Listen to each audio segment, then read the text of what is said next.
Hello, and welcome to another aspect of the Urban Tree Festival. I'm Gerit Quealy. I'm the author of Botanical Shakespeare with beautiful illustrations by Sumie Hasegawa Collins, and we were very kindly invited to participate by a man called Simon Edwards, who developed the TiCL app. What is that? And how do you get tickled? It's actually an app to map trees around you. Because, like Shakespeare, there's something that we kind of take for granted. And they both involve breathing. Trees breathe out so we can breathe in. They're sort of nature's healthcare workers. And so Simon has developed this way of getting to know them a little better wherever you happen to be. It's your participation that makes it work. So, I thought because of the wall of text on his website, it might be better for us to have a conversation to understand how it works. Because where life hath no more interest but to breathe. Simon Edwards, welcome to Thank you very much. exploration of the Tickle Me Tree app. Lovely to be here, and thank you for inviting me. I wanted to share the TiCL app and tell you about it. It's being used across the country by friends groups and individuals to create tree trails for their local parks. How did this come about in the first place? All right, okay. At the beginning, the idea was to share to create a system for sharing local information, local points, particularly points of interest, in a way that people could show each other where things were. Because the idea is about locality, really, and that there's an awful lot on our doorsteps, but Yes. actually we know about and we could tell other people about.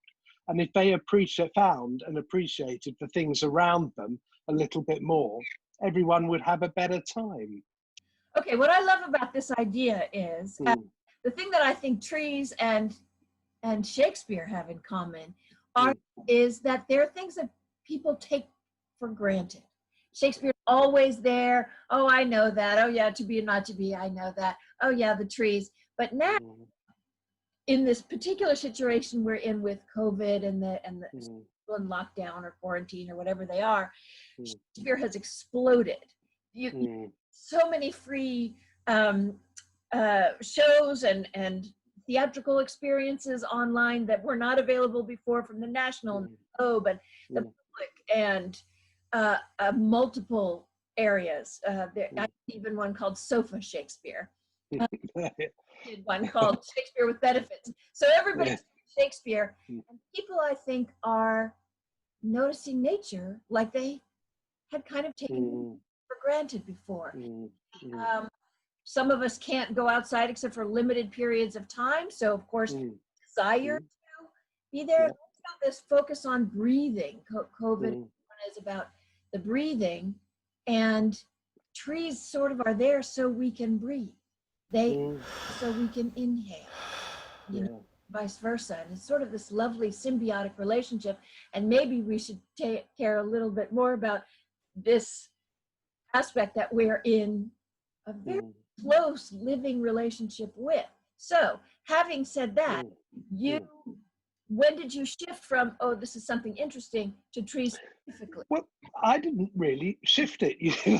The thing is, I didn't really know, to be honest. I thought this was an idea, but I didn't really know what it was going to be used for or who was going to be using it. And then a friends group picked it up, a local friends group, and made this tree trail with it. And it was a sort of bit of a revelation to me that they'd done that.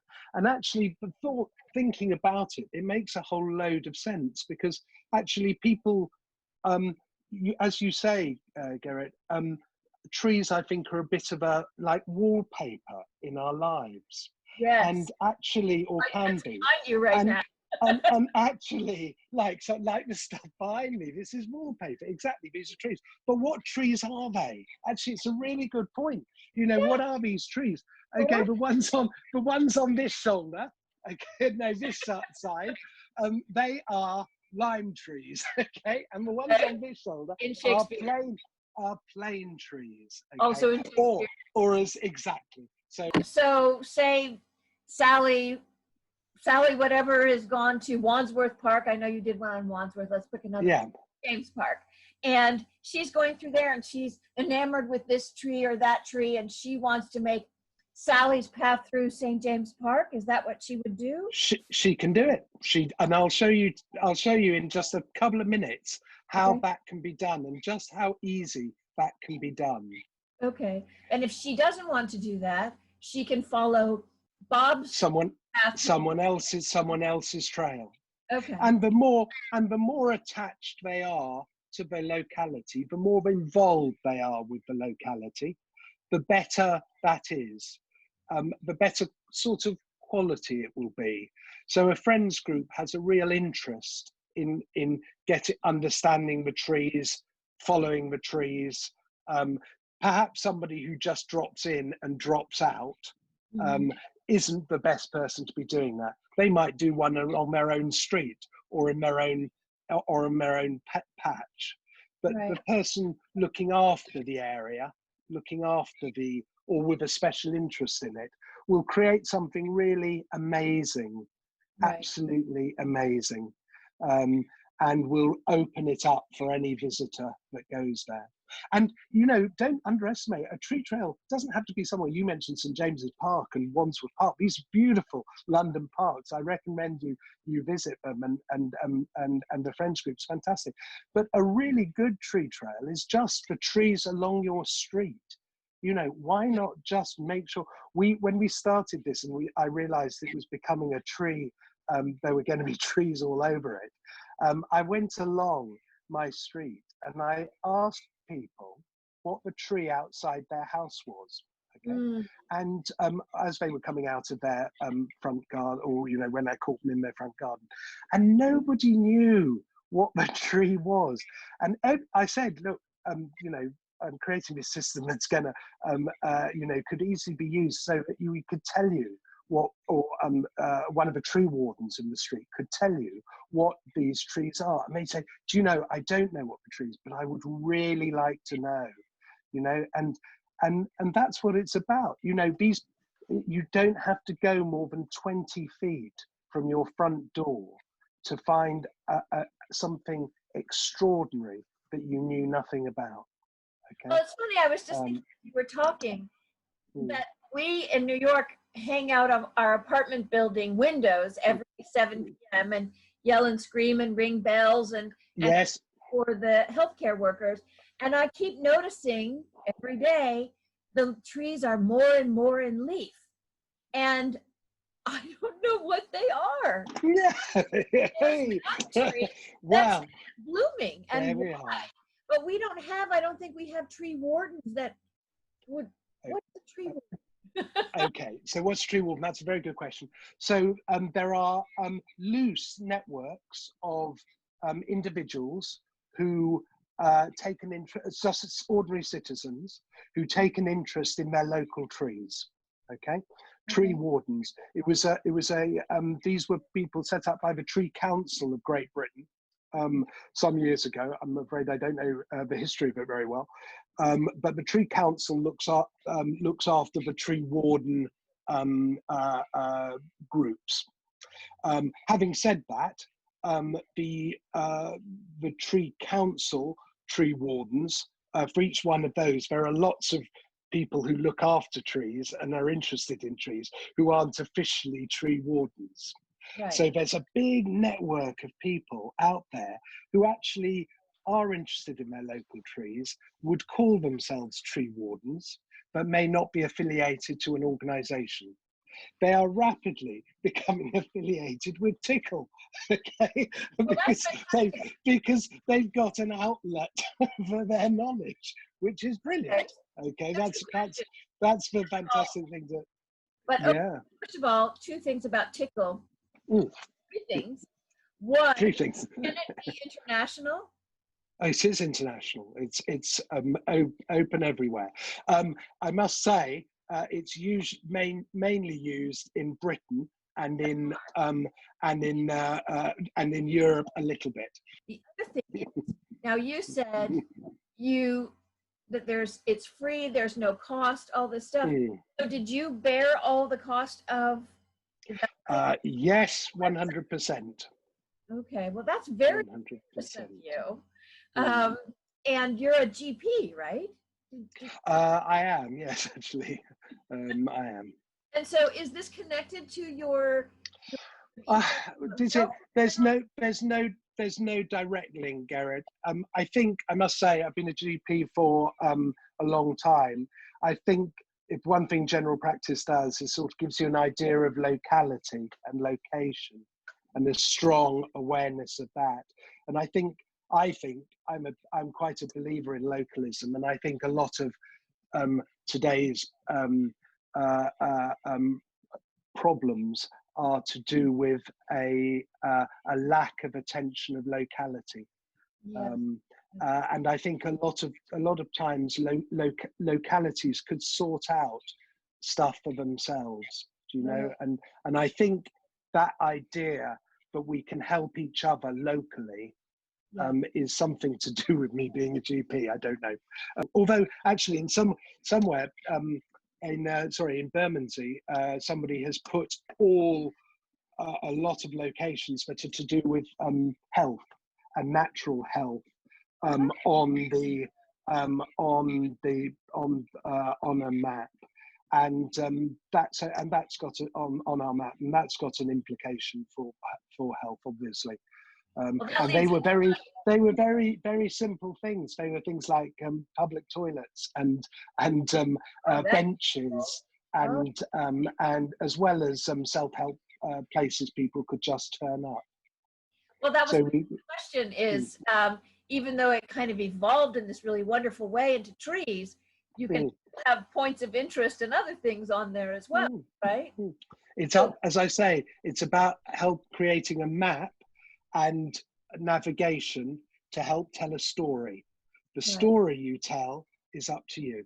And because it's a white label app, the thing is developed, all we're really doing is just maintaining it and excitedly telling everyone about the wonderful things that are being put on it.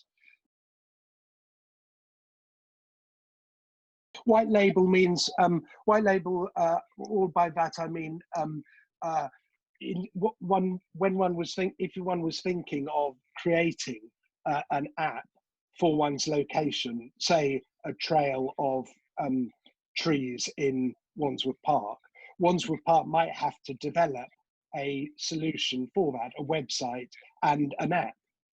And doing that would be extremely expensive. Okay? But they could just come along to me or us and say, I'd like to create a website and a web page and an app to help people explore my park. And it's free. They don't have to, there's nothing to develop. The system is there to be used, and it's free. And because they create it, these trails, and they put the information on, it's effectively like another social media channel for them. It becomes their trail in the same way that they have a Facebook page or a Twitter handle. They have a TiCL map. Right. Okay. So they can update it, adjust it, put out information, link to their website, all of these things which interact with their other social media. I know you brought some images for us to look at to help illustrate how it works, right? Yeah, I'd love to show you. Okay. It probably does. You pointed out that it needed a bit of explaining, and I'm very grateful, I must say, to you guys for this option. So what we're looking at here, I've just literally taken some screenshots from the app. So if we just go back, yes, there we are, to that first one. What we're seeing here, this is a sort of typical view you would get when you open up the app for the first time. Okay, Okay. so that's the front page. And what you see are trails, collections of trails, collections of information near you. Everything on TiCL is ordered by proximity. So your nearest opportunity to you on TiCL is always at the top of the list. Okay, Okay. that's the principle of TiCL, really. You're the nearest opportunity. If you're actually at a point of interest, it will be at the top of the list. Okay. That's helpful. But Yeah. So talking, that's very easy. you know, You don't have to search for anything. It's just there. Is the thing. So at the bottom of that list, you will see that there's one called Shakespeare's Tree Trail, Wandsworth. right. Okay. So if you click on that, we can go to the next page, and here it is, all open out, reminding you this is now we thought about this because of your book, Gerit, is your wonderful book on trees, plants and Shakespeare quotes. And we thought, wouldn't it be lovely if you could just go round a park, okay, and go to the trees, find the trees that occur in Shakespeare's plays, and then find out those quotes, okay, just as you're standing by the tree. Okay, that's like an extension of the tree trail. It would be just like getting poetry as you walked around a park. Okay, Well, it kind so of goes back to the breath thing I was talking about. If you're next to this, ostensibly breathing tree, and then you speak, there's so much breath that's required for Shakespeare. mm, Change. But if you don't already know what the tree is, I guess yep. Well, we lying on the will tickle mat. exactly. Well, I can show you that now. So here is a list of the trees that we're going to talk about effectively. So we've gone into that Shakespeare's Trail, and you'll see that the top tree would be the one you were nearest, Okay. which is a yew tree, and it starts one of the Shakespeare quotes here on the yew tree. Now, supposing you don't know what the yew tree looks like, I think the thing you do is you can go and have a look at it, okay? And you'll see that it's top of the list, so you know that's the nearest one you can go and have a look at and think about, okay? So you press on the Direct Me button or the picture. And if you click on the picture, here's the yew tree, you know what you're looking for, okay? And then if you press the Direct Me button, which is the next one, a little, this is so fun. Okay, this is the best bit of TiCL. Okay, I think this little arrow walks you to it. Okay, and it's a little compass arrow, and it swings around, and it points to the tree, and it says how far it is, and you walk to the tree. Okay, simple as that. Okay, and you know you're there because it says 0 meters and there's a picture, so you know you're at the right tree. And it's not like you have to do, with some things where you have to check, is this the right sort of leaf or is this the right sort of thing? You can tell you're at the right tree because it is exactly a picture of that exact tree. Okay, so there's no question that you are at a yew tree. So barring masses of snow, you'll be able to recognize it. Yes, well, even snow, if you've got the branches, you can see which way the branches go. You'd even recognise it then. And if the picture does change, the friends group can update the picture, and change the picture so that they can update it for different seasons. They could update it for different, when something changed, if a bench went in nearby, they could update it so that there was a picture of the bench or something with the tree. So it's basically kind of a Google Earth, like a microcosm of Google Earth in a way. Yes, it is, except with stuff that's, instead of being chosen by Google, it's been chosen by real people Real users. who actually know the environment. I love you. I'm glad you mentioned Google Earth, because I always have a laugh, you know, that Google must, yeah, gosh, what an enormous company, you know, and how fabulous. Google Earth is fabulous, isn't it? Until you home in on the trees. Okay, they're pixelated monsters, aren't they? You know, you can't tell one tree from another. They are that background. And yet our listeners, our audience are saying not only the type of tree, but the species, the variety, where it was bought, what its provenance is. They're really telling you a massive amount. It's like a sort of a Wikipedia, a local Wikipedia of everything. So let's go on. I just want to go on because of the so you would had found that yew tree, and then you just click on the yew tree, and then you'd go to the next page, and here are the Shakespeare quotes associated with it. So, Paris under yond yew tree lay thee all along, holding thy ear close to the hollow ground. So shall no foot upon the churchyard tread, being loose, unfirm with digging up of graves, but thou shalt hear it. Romeo and Juliet. And you can just think and meditate on that. And just, you know, just on the things, why are, you know, it lets you think, why are yews associated with graves all the time, and in churchyards? You know, he was talking about that. He understood that. The churchyards, because in the olden days, when people, in order to go to church, had to bring all their cattle and you know, various livestock with them, they ended up eating all the foliage around the church, and so it looked quite bare. So they started planting yew trees, which are poisonous. Yeah. And the animals instinctively knew that they were poisonous, so they didn't eat the vegetation, and that's how the yew ended up in church. Yeah. Isn't that Yeah. That's amazing. Amazing. It's not the berries that are poisonous. It's the other parts of it. The berry part is the red, beautiful part that attracts birds and things like that. That's not the poisonous bit. No, they are edible. Actually, it's just the seed inside is horrible, deadly. But I've never actually dared try one. No, But, let's not. no, and I don't think we're recommending it. So basically, and all the quotes associated with yew trees are on the list here.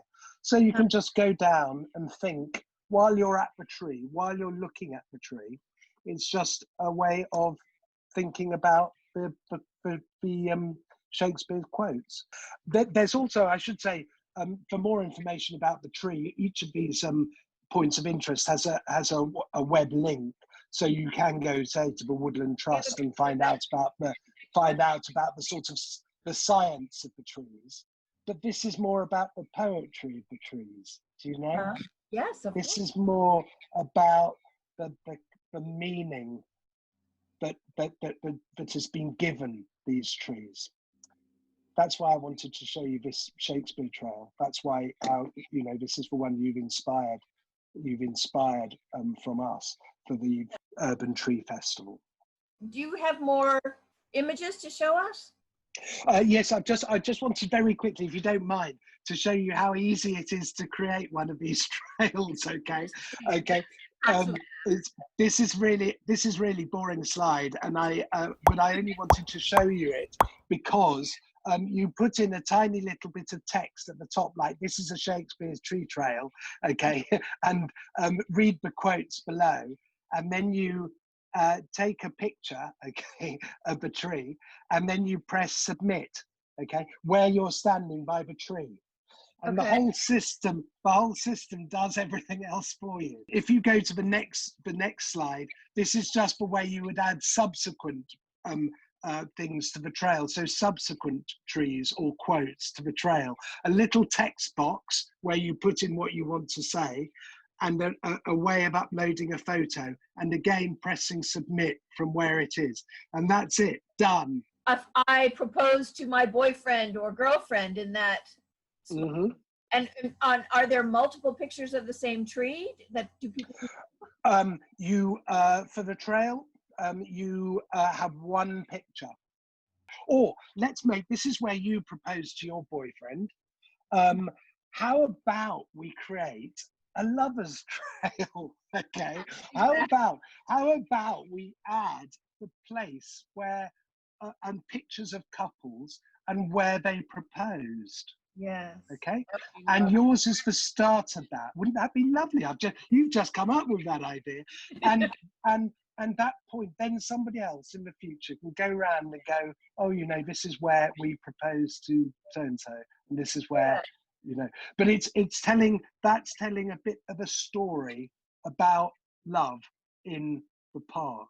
Exactly. Rather than so it would have to be connected to other things about love to be most effective and for us to keep it on. When you think about a park the size of Richmond Park or something, if there were 4 or 5 trails, it gives you 4 or 5 reasons to come back and see the park in different ways at different times.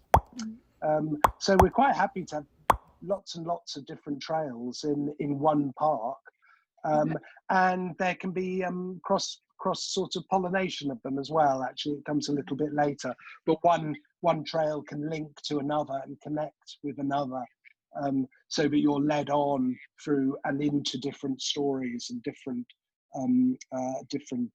opportunities. As we've just moved on, I'm also going to say everything you've done just there, you've used the app, but you've created with that. With just adding those pictures, you've created a static URL, okay, which is of the whole trail, everything you've added. This is available not just on the app, but on the it's on the web, just on the web. You don't have to be registered. You don't have to have an app. You don't have to have a smartphone. Anyone can see that.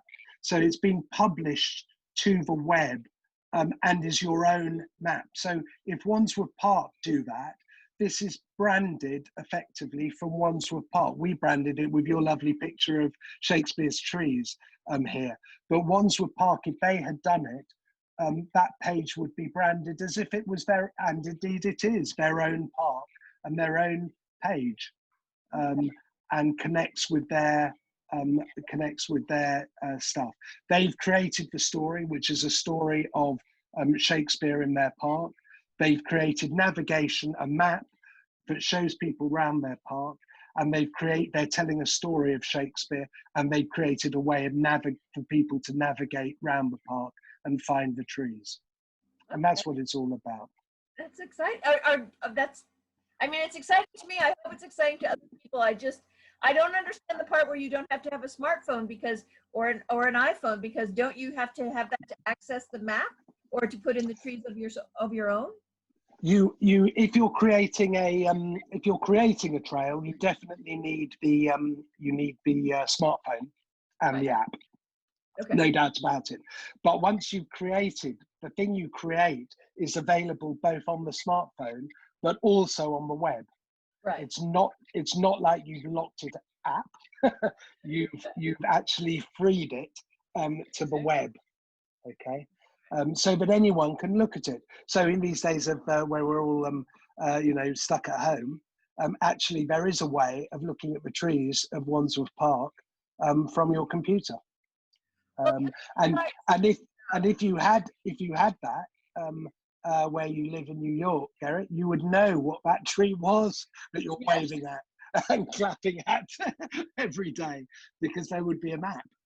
Well, the other thing that I think is actually fantastic for going forward, and however we're going to navigate the world post-COVID or transitioning, is that you can social distance this way. It's a way for you to go through, and people might be experiencing the same thing, but you can have this trail and you have company on the trail. If you choose a Shakespeare one, you've got Shakespeare with you, you've got Shakespeare's quotes with you, and you can go to the trees, and you can certainly hug the tree if you can't hug the person next Absolutely, Gerit. Absolutely. 70s, but you know what? It's good for them. It's good for you. Just do it. So Nick and I are going to go out into New York and try to make tree trails so that Wonderful. New York ones, and just give this thing a try and answer any questions. Oh, I think we'll all be able to, or be available for people who have questions about how to make it work. Right? Fantastic. Okay, great. Do. Can you think of any questions that I haven't covered that are really important for somebody to know about getting it on their phone, getting out there and using it? You're a whiz, so. I don't think so. I mean, the one question that I might have for somebody specific like that, is there a way to, in the app, like contact with a question? Like if they don't understand a particular feature, is there like a... Best thing to contact is at the bottom of that website link, which is the email address for our contact team, which is contact@TiCL.me. Okay, great. And straight through to that. I also want to say that we're really active on Twitter, and we love Twitter. And actually, that's quite important because these hyper-local trails can be promoted through a national organisation. Do you know, like and we have quite at TiCL Me has quite a following and quite a lot of influence. So we can actually point quite specifically to local initiatives quite effectively. So it's you also get some advertising for your trail. But to contact at TiCL Me, or direct message through Twitter @TiCL Me.